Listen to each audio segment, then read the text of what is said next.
আমাদের লাইফে কিছু মানুষ থাকে, আমাদের মন খারাপ হলে আমরা তাদেরকে কল দিই।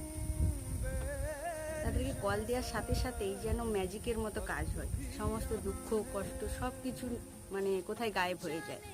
তার কারণ হচ্ছে যে অপর পার্সন যখন তাদের দুঃখটা আমাদেরকে শোনায়, তখন মনে হয় যে না, ওর থেকে আমি ভালোতে আছি। তার জন্য যেন ম্যাজিকের মতো কাজ হয়ে যায়। আমার থেকে সে বেশি কষ্টতে আছে, আমি কি কষ্ট তার সঙ্গে শেয়ার করব, যেন মনে হচ্ছে তার কষ্টটাই শোনার লোকের অভাব আছে, অন্তত আমি একটু শুনি, এটা মনে হয়। তোমাদের কার কার সঙ্গে এরকম মনে হয় অবশ্যই কমেন্ট করে জানাবে। আমার সঙ্গে তো এটা বারবারই হয়, যখন আমার একটু মুড অফ হয়, ভাবলাম যে কারোর সঙ্গে শেয়ার করি, তার কষ্ট যেন আরও বেশি বেশি করে আমার মনে হয়, তার জন্য যেন মিরাক্কেলের মতো কাজ হয়। এরকমও হয়, তাই না?